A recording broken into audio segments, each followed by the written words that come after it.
Hello, everybody. Today I want to talk to you about The Stolen Earth and Journey's End. Now, it is possible many of you rewatched this one when there was a global rewatch on Sunday. I did, and this was the first global rewatch I joined in on, and I thought it was quite fun.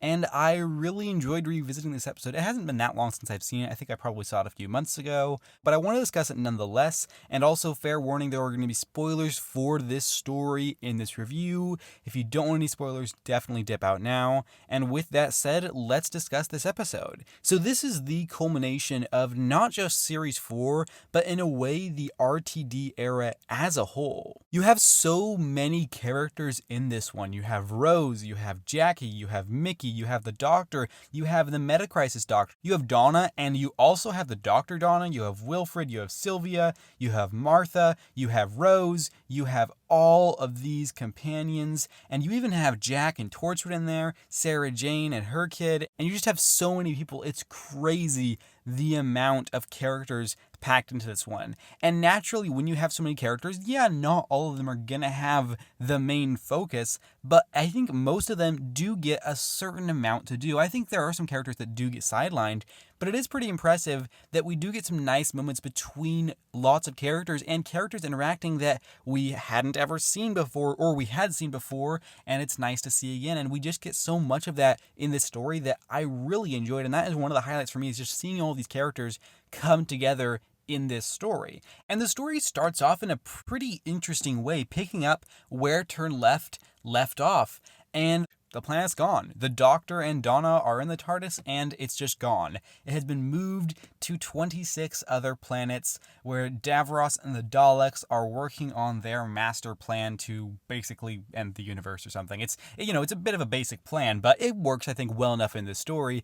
And I like what is done with this introduction, because you don't entirely know what's going on, and you do get some stuff out of the Shadow Proclamation and with the Doctor and Donna there, and that's good fun. And you kind of get hints as to how Donna's journey is going to end, but it's not entirely clear what is going to happen yet. And this whole first part does a great job of building up to this final climax, with the Daleks invading Earth and all this stuff going around and Rose showing up, and you just know everything is going down, and it's portrayed on screen really well, and it's super engaging, and it's honestly just a great introduction to this story. I love the first part. I really think it's probably RTD's best first part for a two-part finale, so that does not count Utopia.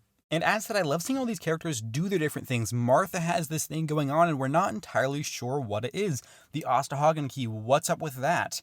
And then we get the Subwave Network bringing all of these characters together, which is just absolutely awesome. And then the difficulty of Rose trying to connect to that call and failing. I remember being very frustrated by that when I was younger. I'm less frustrated by it now, because I do know that she does end up meeting the Doctor again, which is such a great moment, and we might as well jump to that, because yeah, this first part does a great job of introducing all of these things, giving these characters different things to do, but the way this first part ends is just kind of brilliant. You end with the Doctor and Rose meeting each other at last, at long last, which for me is just such a heartfelt, wonderful moment.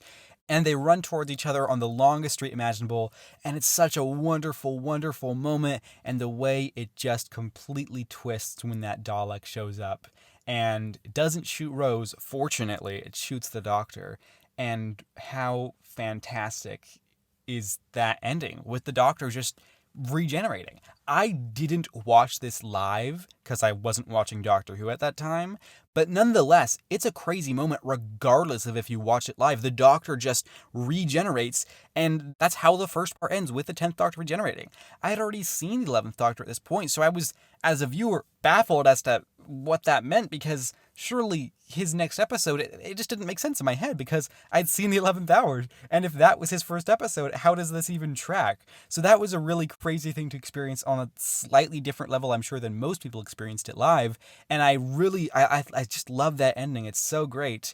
And then the start of the next episode with the Doctor, as vain as he is, using his own hand to be able to regenerate back into himself is, fine. Like, I don't take issue with that. I mean, sure, it is something we haven't really seen before, and for me, that's fine. You can introduce new things into the show, and it does feel a little bit like, yeah, that was kind of pulled out of nowhere, but it doesn't entirely read that way because the hand was introduced. We knew that Captain Jack had it, we knew it was around, and we didn't know that the Doctor could, do this with that, but we don't have any reason to really believe he couldn't. So yeah, it does definitely feel like something that was made up for this purpose, but still, I liked how effective that was, and I don't really take issue with it, even though it does a little bit feel like, yeah, that was just made up for this to happen. And not only that, but it does serve a functional purpose within the story. You couldn't just take that element out of the story and move along,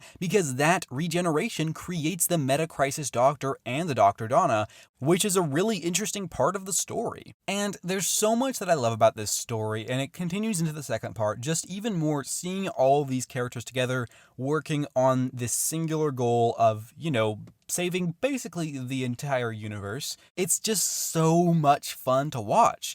And obviously this is a crossover between Doctor Who, The Sarah Jane Adventures, and Torchwood, and I, when watching this, had not seen those shows. And that was not a problem. You do not have to have seen The Sarah Jane Adventures or Torchwood for this story to make sense, because we know who Sarah Jane is. She was in not just Doctor Who, but specifically Modern Who before, so if you've just been watching for the past 4 series, you've seen that character before, you know her. Same with Captain Jack. He is from this show, so seeing him around, seeing him at Torchwood, it tracks. We know this stuff makes sense. You don't have to have seen those shows to understand everything that's going on. Sure, with Sarah Jane, we also have the character of Luke, but it is something you're able to pick up and move on with. It doesn't really take you out of the show all that much. It's just like, oh yeah, there's that person I've never seen before. And of course, the people at Torchwood, I've never seen them before, but they're here. They're from Torchwood. You're able to pick these things up. It's not like the story's leaving you just because you don't know a couple dozen characters. There's just a few characters that if you haven't seen those shows, you won't know, and that was fine with me. And by the way, I still haven't gotten around to watching those shows. I promise I will eventually, but right now I'm working on Classic Who, so I'll get to it eventually. One of the things that's really interesting to me is the use of the Daleks and Davros in this story. And there's only so much you can do with the Daleks and Davros, but I'm so happy with what's done with them in this episode.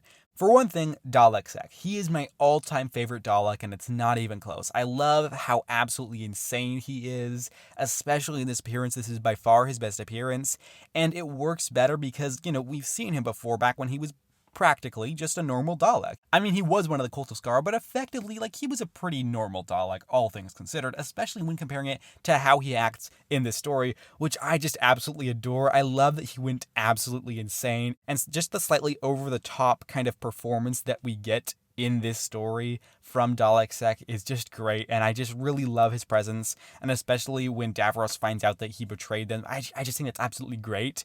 And what's also really cool is that we find out that Davros is not in charge. We kind of think he is in charge because he's Davros. He is the guy.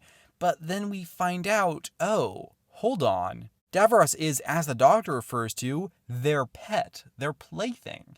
He does not have command of this situation. And I think it's a really interesting position to have Davros in. So I just really like this use of Davros. We also see that all of the Daleks were grown from one of his cells, which is, that shot of his chest is just disgusting, and I think it's great. And I really do enjoy Davros's use in this story. He doesn't have a huge impact, but the impact he has, I think, is solid, and it kind of helps to elevate the importance of this episode. So there are other episodes that are more of a Davros focus, like Genesis of the Daleks, and those are great, but this one, it keeps him a little bit on the back burner, and I was fine with that because he had a nice impact on the story, and it was interesting to see his reactions to things, and of course him meeting Sarah Jane again, and I just liked his use within this episode. Even though you could have taken him out and it would have still been a good episode, I think he elevated it just a little bit. So I do want to talk about the very end of the story. So effectively, the humans have been beaten. The Earth has surrendered. They have attempted to stop the Daleks and Davros, and they have failed. And then the Meta-Crisis Doctor runs in and he attempts one last time to stop them, and he fails. And then Donna runs in and she doesn't know what to do, and she fails as well. And that's when the Dr. Donna kicks in. And I love this because they have completely failed. The Earth has surrendered. It's over. And then she saves them. And this is great because as somebody who's seen the story before, I'm watching this and I know that this is a great moment. It's great to just watch her succeed in defeating the Daleks and making them look silly and letting everybody push them around. It's a great way to end this story, but you know that it comes at a cost. And we'll get to the cost in a second, but that kind of adds to this when rewatching it, is that, yeah, this is great, but you know that there's actual stakes behind this. This isn't just like, oh, poof, now Donna can fix everything and everything's better. There are real stakes behind what does ultimately solve the problem. And that's what makes this feel like a good end to the story, is that even though they do manage to, defeat the bad guys, there are consequences to doing that are unavoidable. But before we get to the consequences, first I want to mention there's this moment where Davros is sitting in his chair and he's yelling at the Doctor and he's blaming him for this. And I just think that's a really great moment. It's possibly Davros's best moment in this story. And he says that you take ordinary people, Doctor, and you fashion them into weapons. And I just think that's great. And it is, in a way, kind of true. The Doctor does kind of do that in a way. He does take people and they get affected by his life and the journey they go on, and look what happens to so many of them. And how much you can really blame the Doctor for this is debatable, and I'm not going to get into that here. And it's a really interesting reflection into the Doctor that comes out of one of his greatest foes. And I want to talk about this incredible moment that happens on the TARDIS where everybody is there in the console room, and it's just amazing. You've got all these wonderful interactions, which are my favorite part really of this story, is all these characters coming together. I just have a lot of fun with that. It is very much fan service in a way, but it's good fan service. It totally works. It really kind of feels justified because it is very much the culmination of this era. Everything is coming together. The stakes are higher than they've ever been before, which you don't always need, but in this story it totally works because everybody's coming together to defeat this threat. And of course, having sent back all of the planets, there is one left, Earth, and they get to pilot the TARDIS and send it home. Effectively, they've mostly succeeded at this point, but there's just one thing left to do. They gotta put Earth back where it belongs, and it's such an incredible moment. There's this amazing music that really makes that scene what it is. Imagine that scene without the music. It just would not work the same. I really can't even picture that in my head. And I just think Murray Gold's work throughout this entire story is incredible, and that wonderful, incredible moment at the end where they all get to pilot the TARDIS and take the Earth home is great. I love the character interactions. I love everybody smiling and hugging and having a great time, and we get to see everybody on Earth as they get put back where they belong. And it's just a wonderful end to this story. And then we get to say, some nice little goodbyes to these characters as they go on their merry way. And I think that's nice. And talking a little bit about Rose, she does have a purpose within this story. She doesn't just come back to be like, hey, here's Rose. She has another sort of ending within this. We find, she's been trying to get to the Doctor. We found this out more in Turn Left, and here she finally gets to the Doctor, and this is what happens. This is what happens when Rose finally reunites with him. And it doesn't really work. He stays in his reality and she goes off to hers with the Meta-Crisis Doctor, who, as the Doctor explains, is kind of similar to where he was at when Rose met him. And he does need somebody to help him out, really. And Rose is going to be that person. And this is the part of the episode I'm kind of least certain about how I feel. I think I do ultimately like it. It's just kind of this interesting thing. I still ultimately don't know where I fall on it. It's definitely not bad. It's just I'm not entirely sure whether or not this really justified bringing back that character. But what I do like about this stuff is how it is still sad. Nobody really feels that happy about the way that the situation plays out. The Doctor leaves and he's sad and he knows what's going to happen with Donna, and then Rose isn't particularly happy with the situation. I mean, she was obviously happy when the Meta-Crisis Doctor told her that he loved her, but then as soon as the real Doctor leaves, you see the look on her face.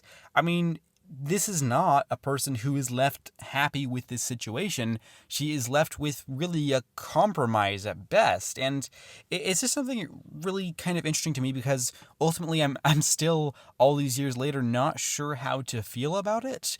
I think ultimately I do like it, but it's just one of those things that it's really a lot to think about. And I feel like I'm maybe never going to make up my mind. But ultimately, I do like how it's not a satisfactory end to the 10th Doctor and Rose's relationship. It's just kind of this thing of, oh, well, this is what we have. work with it. Good luck with that. And it's good because it doesn't really negate what came before it in Doomsday. So in terms of that, I like it. And I do like how it's not really the best ending for anyone involved in this situation. And now we get to the consequences of the story. We are left in the TARDIS with the Doctor and Donna. And every time I watch this scene where the Doctor chooses to remove the memories from Donna's brain so that she will survive. It's so heartbreaking. It just, every single time I cry. Every single time. And the following scene makes me cry just as much after that has happened. And he is on the street in front of Donna's house, and he just looks up at Wilf and he says, "Help me."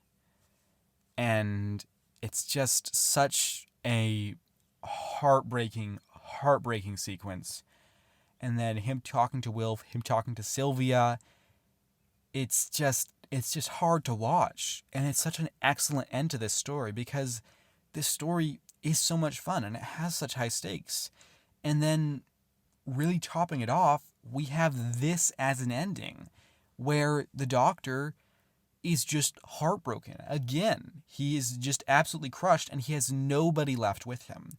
If you compare this to Doomsday, which is unnecessary, but I'm going to do anyway, the way the story ends on its final moment is fundamentally different to the ending of Doomsday. The very, very, very end of Doomsday ends with Donna showing up and the Doctor exclaiming, "What?" like 3 times. And it's like this weird, like, "Oh, what's going on? Check it out Christmas, you'll see."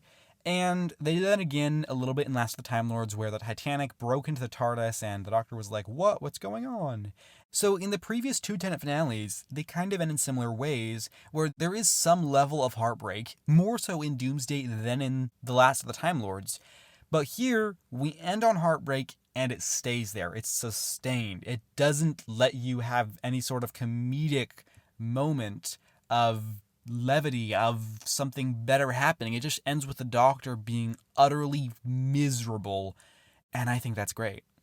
Overall, what a brilliant episode. I had a ton of fun with this one. I thought it was a great time. It's really enjoyable. My favorite thing is just these amazing character interactions. It's so much fun to see all these people coming together. It's got some really excellent drama. The stakes are so high and it really feels justified within this story. I love seeing everybody in this. I think it's paced really well and I just adore the end of this thing. Not just them defeating the Daleks and them taking the Earth back, but that emotional end with Donna that just hits me every single time and I just burst into tears because it's so tragic. Yeah, this one is absolutely fantastic. I love it. I think one of Doctor Who's absolute best, and I'm going to give The Stolen Earth and Journey's End a rating of 9.75 out of 10. So yeah, that's that.